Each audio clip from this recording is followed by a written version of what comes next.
మీ కుటుంబానికి ఎవరయ్యా నాయకుడు అని అంటే ఎవరు? మీరే కదా. ఇప్పుడు ఈ సంఘానికి, మీ కుటుంబాలన్నిటికీ నేను ఇక్కడ మీకు నాయకుడుగా ఉన్నాను. కానీ మీ కుటుంబానికి నేను కాదు, మీ కుటుంబానికి వ్యక్తిగతంగా వచ్చినప్పుడు మీ కుటుంబానికి ఎవరు? భర్తగా, పురుషుడుగా నువ్వే నాయకుడివి. అంటే మీ కుటుంబాన్ని నువ్వే దేవుళ్ళు నడిపించు. వారు నడిపించాలి అని అంటే నువ్వు రాత్రి ఇంటికి రాగానే అమ్మాయి కూర్చో, పిల్లలు రండి, కూర్చోండి, ప్రార్థన చేసుకుందాం, ఈరోజు ఒక 2 నిమిషాలు మీతో వాక్యం మాట్లాడతాను అని ఏ భర్త కుటుంబాన్ని కూర్చోబెట్టి వాక్యం మాట్లాడుతున్నాడు మీకే తెలియాలి. లేదా లేదు అని అంటే సమస్యల్లో మీరు ఉన్నారని అర్థం. ఇప్పటివరకు సమస్య లేదేమో, కానీ ఎప్పటికీ ఉండదు అని మాత్రం మీరు అనుకోకండి. ఖచ్చితంగా సమస్యల వలయంలోనికి మీరు వెళ్ళక తప్పదు. ఆ వలయం కూడా ఎలా ఉంటుందనంటే ఇక బయటికి రాలేనంతగా అంతటి సమస్యలలోనికి మీరు వెళ్ళిపోయే ప్రమాదం ఉంది. అందుకే చెప్తున్నాను, ఖచ్చితంగా నువ్వు భర్తగా నువ్వు ఎంత సంపాదించావన్నది కాదు, నీకు సంతోషం లేదు దానికి ఎందుకు ఆ సంపాదన?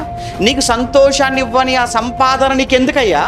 నీ భార్యతో నీకు సమాధానం లేదు, పిల్లలతో సమాధానం లేదు, కుటుంబంలో ఆనందం లేదు, ఎందుకు ఈ సంపాదన తీసుకొచ్చి ఎక్కడ పెట్టుకుందామని, ఏం చేద్దామని దానితో?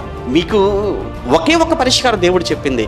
మీరు చక్కగా రాత్రి మీరు కలిసి కూర్చొని ఒక 5 నిమిషాలు కుటుంబంగా మీరు ఎవరిని గడపలేకపోతున్నారా? ప్రార్థనలో ఉండండి. ఖచ్చితంగా ఆ ప్రార్థనలోనే మీకోసం, సంఘం కోసం, కాపరి కోసం, ఇంకా మిగతా సంఘాలన్నింటి కోసం మీరు ప్రార్థనలో మీరు పెట్టారు అని అంటే భార్య కావచ్చు, పిల్లలు కావచ్చు, నిజంగా ఎంత ఉన్నతంగా ఉంటారనుకుంటున్నారు, ఆత్మీయంగా ఎంత గొప్పగా ఎదుగుతారో.